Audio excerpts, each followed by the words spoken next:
All right, did you get through all the questions?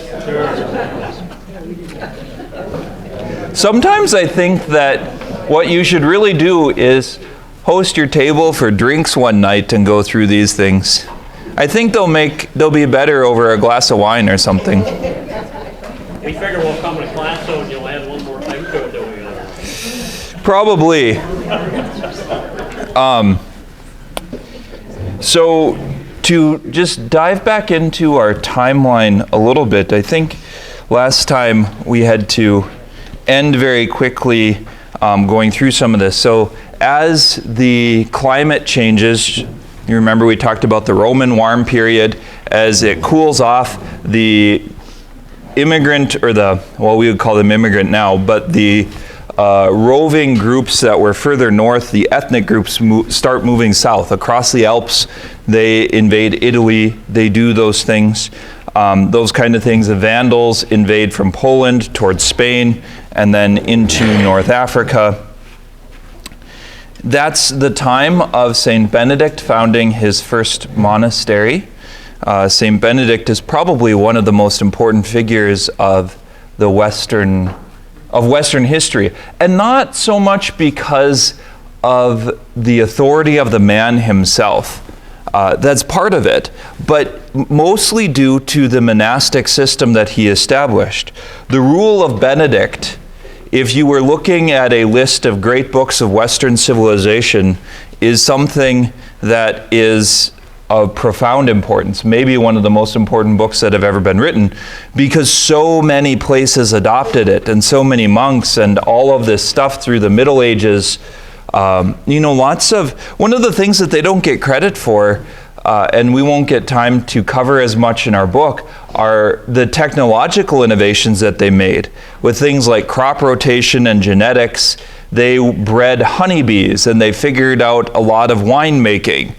Like a huge part of the reason why vines grow on the hills next to river valleys is due to the monks sort of beating the ground for hundreds of years, figuring out where they grew best. And they discovered that they like drained soil on the sides of hills. So if you enjoy a glass of wine once in a while, you should probably thank the monks, because without their ideas and cultivation, it probably wouldn't have survived. And there's so many other things. That's one of the pieces in the modern world that they're finally getting much more credit for, that they bring actually a tremendous amount of technological innovation to their society. So that's the Rule of Benedict. If you were looking for something to read for Lent, this would be a great little book. It's not very long. Like, its impact is very outsized. It's not it's not hundreds of pages. It may be, I suspect it's less than 100 actually. And much of it is just about monastic governance. And yet, because there's so many people that followed it, because there's so many monasteries that adopt it, it becomes one of these most important documents for Western civilization. We mentioned a little bit about Justinian I. He deserves way more credit than he gets in the Western world. He is the one who built the Hagia Sophia, or had it built, the massive church in, at that time, Constantinople, now Istanbul. They built that, I think, in something like 20 years, which was an unheard of speed. And there's all kinds of things about it. He is exceptionally important in a lot of directions. I mentioned a little bit about 536. That starts a decade that is likely the most difficult in human history. If you were to make an argument about when things are really bad, this is it. There's a initial massive volcanic eruption that likely is larger than Mount St. Helens by several orders of magnitude. Like, many of you probably remember the Mount St. Helens eruption and the news that caused, and the ash fallout and different things. This would have been like, 100 or 1,000 times that. Not just like the side of a mountain comes down, but this volcano blew up so large that they don't even know which one it is, because the entire crater and like hillside or mountainside was disintegrated. Wherever it blew up, it went kaboom in a way that human history has not experienced since. So much so that it was probably like, it wouldn't surprise me, for instance, if you took all of the volcanic eruptions that have happened since this one and put them together, it was probably still bigger than that. It threw, they call it cubic kilometers of material into the atmosphere and all kinds of things. Acid rain, the sun would be, if you remember in some of the fire years where the sky is that weird kind of hazy pinkish color, imagine something like that or even more significant for 18 months. The northern hemisphere seems to be hit extraordinarily hard, but it affected the whole globe.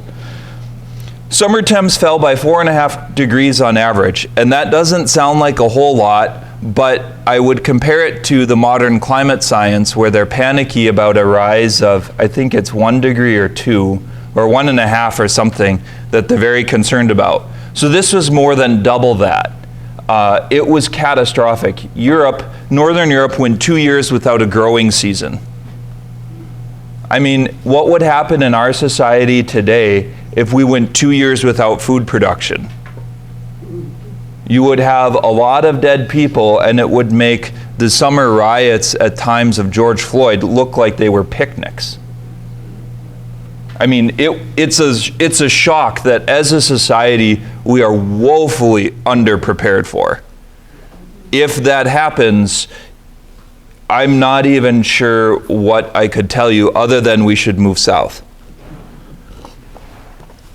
Because it would be bananas. So that volcano erupts around 536. There's 2 more that blow up in that decade that are also very large eruptions. They're not as big as this one, but they cause even more cooling. The people at the time refer to it as the year without bread. It got so bad that it didn't actually matter if you had money or not because there was literally no food to buy. And that, again, is a scary kind of time. The sky was hazy for years. People had no shadows at noon.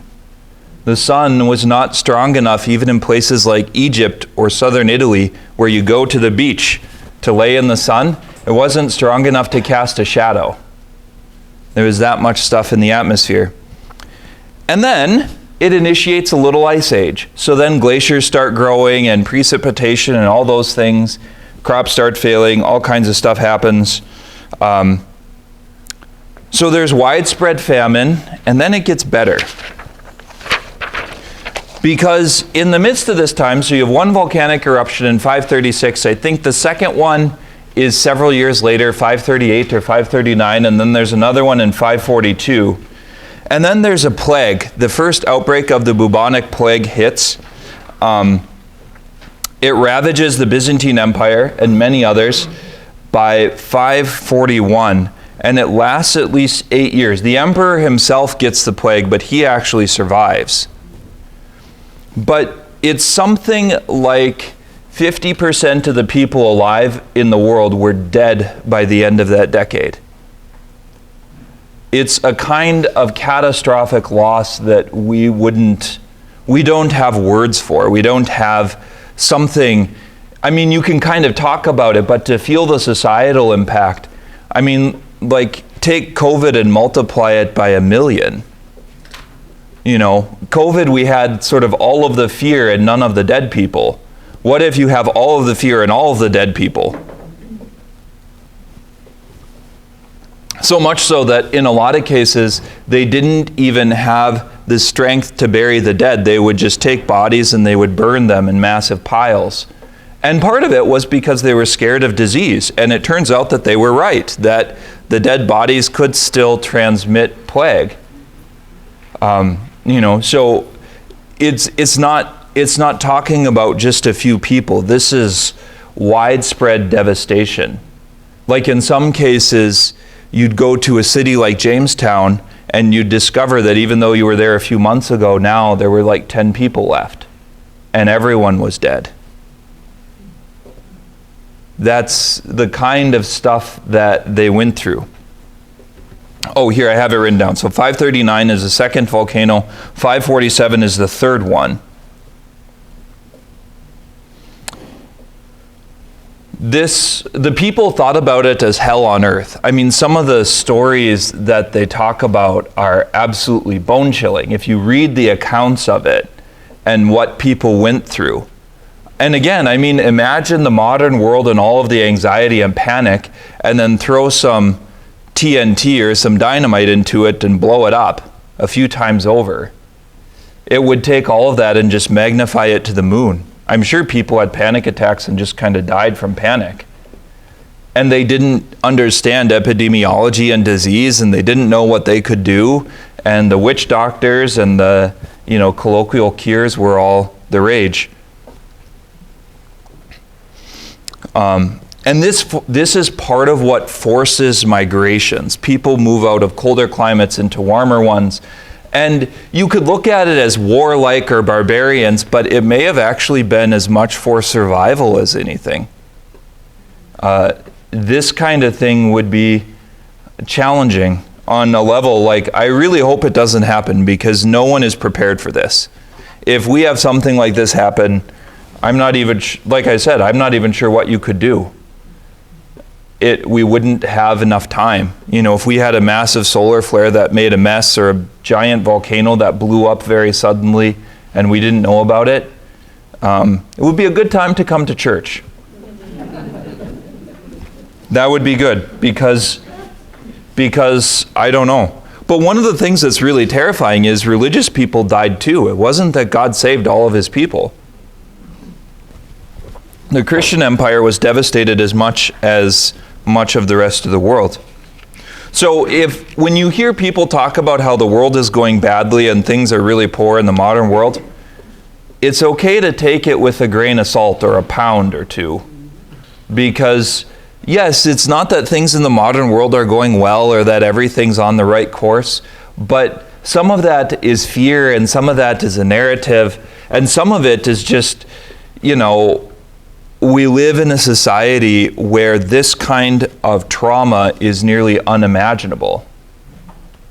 We whine and groan if the power goes out for a few hours and we can't watch our favorite TV show and can't make your cup of coffee. This would be, we can't even compare it. So yes, it was bad, and it could get really, really awful. I remember my dad and I were visiting as COVID was starting. For some reason, I actually remember where I was. I had called him, and I had gone out to the Walmart in North Grand Forks. They built one kind of out toward the air base. It was close to St. Michael's. And I was in the parking lot of Walmart, and we were talking about COVID and how bad things were getting. And my dad said, "Well, I don't really think it can get any worse." And my thought was, you have no imagination. I can imagine all kinds of worse. Thermonuclear war is worse. A plague that kills people like bubonic plague did. I think it's something like 40 or 50% death rate, and it took about 2 weeks, usually. Father, so it's the volcano and their nutrition, so the disease of the bubonic plague, part of that was because they were already malnutrition and, affected by toxins from the volcanoes and stuff. Yeah. So that was part of it. Could some of the impact of the plague be because of the volcanic eruptions? I think you're probably right. I haven't really considered that. None of the sources that I have read talk about that yet, but there's probably some truth in it. Is that where they killed cats because they didn't like them?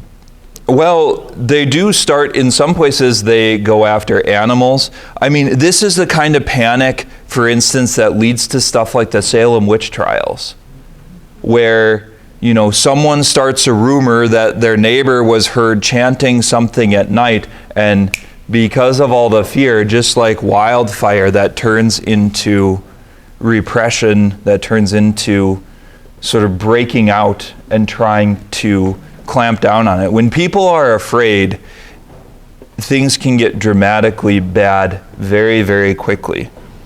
So yeah, there certainly is some coincidence in that. It's possible that even half the people dying is an undercount. There aren't good records. Part of it is because so many record keepers died. I mean, like I said, it's not even. So there were places that probably had a few people get sick, and there's places that were massive cities and there's just a few people left standing.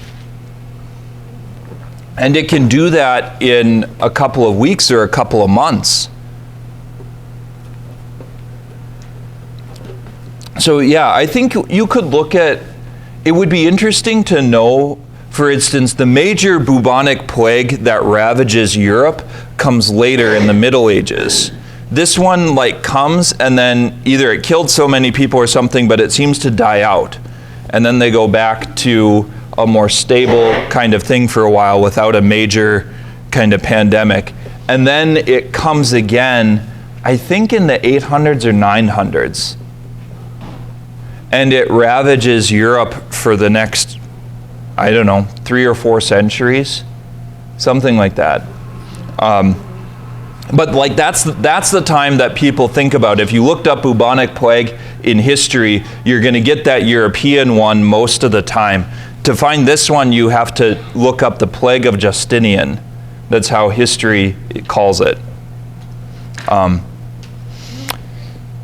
switch gears a little bit, canon law. This part, I think in the interest of time, we're just going to kind of gloss over. Basically, the best thing to know is that the church's legal system, there is a legal document and it's based on Roman law, not British law. So in the United States, our legal tradition comes out of the British common law tradition.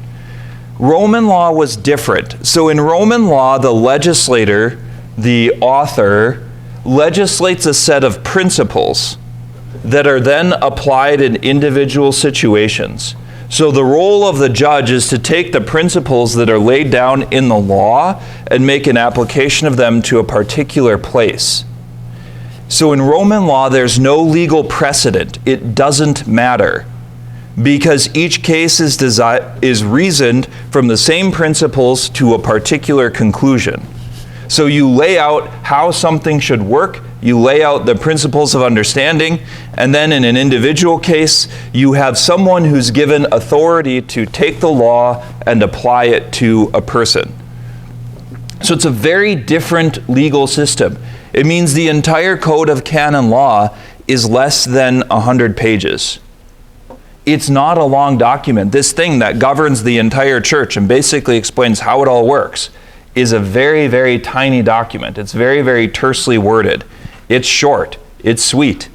And it's a very different system. If you would look at the American legal code that describes even like federal regulations or something, I was reading an article about this, and in 1970, I think it was like 200 or 300,000 pages, and by 2017, it was 26 million.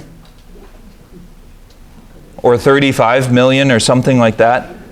And that's 35 million pages of single-space text.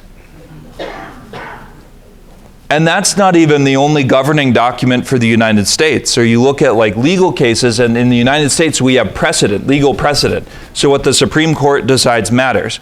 Now the church has adopted a little bit of that, but it's a principle that's somewhat alien to Roman law, at least as a legal system.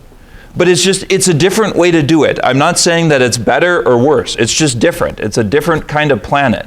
So in the church's legal system, you always have a set of principles, and then you have a carve-out of authority who gets to apply them. So if you think of this is how the diocese works. The bishop is given a set of principles about how to govern and how to make decisions, and then he is supposed to take those principles and apply them to his particular situation. And so there's reasonable things, like for instance, in ancient times, the Chrism Mass was always held on Holy Thursday. You held it in the morning on Holy Thursday, and then in the evening you would have the Mass of the Lord's Supper. Well, in a giant diocese like the Diocese of Fargo, where Botno is, I don't know, what, 300 some miles away from Fargo, give or take? Like, it's just not practical to have the Chrism Mass on Holy Thursday, so it gets moved. And that's how the church's law is meant to work. That you have someone who looks at it and says, okay, this is what we're aiming at, but this isn't going to work for us, or this is unreasonable. We need to do this. We're going to make the best kind of thing that we can. And so one of the challenges of it is that the system relies heavily on the person given authority to interpret the law. If they're a good person and they're after the kingdom of God, this works really well. It's wonderful. If they're a bad person and wicked, they could do all kinds of mean things. Because in the church's law, they have a lot more standing and a lot more power than like a civil mayor does in the United States right now. A civil mayor is bound by all kinds of things around him. And it's not that someone like a pastor or a bishop is completely above the law. It's not that. But it's just they have a much, much different role in interpretation than we do in our system. And so it's just a different sort of thing. It's part of the thing, like for instance, at a parish, in the law, the pastor functions as the parish. So there's committees like the finance council that advise the pastor. He's actually empowered, so he doesn't have to listen to them. Now, you could take that to a certain level, right? But one of the principles for the founding of the United States is that governance relies on the consent of the governed. If everyone decides that they're not going to put up with it, then it really doesn't matter what the law says, because the law is done. But there is, like, that's the way the law is written. Now, in our diocese and in many places, the bishop has tried to put some clamps on that so a pastor doesn't go completely off the rails and not listen to people around him that he has to advise him. But it has happened before, and usually to disastrous results. I mean, it's not good when priests do this. You can be a real big idiot in the church and cause lots of problems. And so, you know, it's a little bit like the system of monarchy. If you have a really good monarch, if you have a virtuous monarch who is actually like intelligent and well-spoken and thinking and has good people around him, monarchy can be the best system of governance in the world, by far. The problem is, you don't always get good monarchs. Power corrupts and absolute power corrupts absolutely, and history has taught us that almost all of them are bad in some way or another. On the other hand, democracy, like we have, you're supposed to have the right of the minority and the rule of the majority. We live in a system that's very much turning into the tyranny of the minority who try to impose things on everyone else, whether they're far right or far left. The small group of people you could think of transgender ideology, it's really not that many people. It shouldn't be. And yet, to a certain extent, they've terrorized the entire country and forced social change for this really small group of people. That's not how democracy is supposed to work. In some cases, one of the big problems that we have is that we've also used it badly. Like, there were all kinds of countries in Latin America that if we would have let them have democracy, they would have elected communists. And so what do? We assassinated a whole bunch of people with the CIA. I mean, the United States record in Latin America is atrocious. I'm surprised that anyone wants to talk to us in the next 100 years. And that's even the stuff that's been declassified. You have to wonder how much more is there. But literally, in some cases, they didn't elect communists because we killed them all. It's really, really bananas. And in most cases, the people that we tried to put in instead committed genocide and killed millions of their own people. There's a lot of tragedy to go around. Suffice it to say that government is hard. and doing it well is even harder. But the church is based on Roman law, and you just have to understand that it's different. It's a different legal tradition. It works in a different legal framework than our law that we have. And both have benefits and both have challenges. It's in a way sort of like comparing apples to oranges. So sometimes people will ask, well, why doesn't the church do X? And it's like, well, you're trying to take something that fits in your framework and plop it into the churches, and it's actually running from a different framework. Now, you could argue we should change the framework. That's a fine argument to make. But at the very least, you have to then change the framework and not just try to pound your round pegs through square holes all the time. So, Augustine and his controversies. Augustine, you can make a decent argument. There could be a competition between Augustine and Thomas Aquinas, but if you were to make an argument, you can in good faith propose that Augustine may be the smartest human person that has ever lived. At least in the area of theology. Reminds me a little bit, has anyone ever heard the story of Alan Turing? Alan Turing and Bletchley Park? If you want an adventure, Bletchley Park is the British code-breaking school, and Alan Turing has, in a way, one of the funniest and in a way, one of the saddest stories of the modern world. So the British code-breaking school in World War II, the people that cracked the Enigma code, Alan Turing was one of the major mathematicians there. There's just funny things about him. They strictly enforced a dress code for basically everyone except him. So they were all dressed up in like Sunday best. He would often show up in pajamas with mismatched socks. He could barely ride a bicycle. And yet the man single-handedly basically invented a computer. As one person said, he can do that because he's doing math that the smartest people from Cambridge and Oxford are barely even thinking of. And he does it like pancakes in the morning for breakfast. You know, so it's like you couldn't ask him to cook you an egg, but if you asked him, you know, how to solve like fluid dynamics in the sun and their interaction with Earth's atmosphere, he'd spit it out like, you know, it was like that was an easy thing to do. That kind of person. Augustine is probably something like that. So many concepts and the ways that we think in the Western world were invented by him. Like the way that we conceive of the world changed because of this man. He is arguably the first one who wrote a biography. His Confessions is a book that's unique and singular in history up to that point. There's so many concepts that we owe to Augustine. And he is just this kind of towering figure that very few other ones even come close to.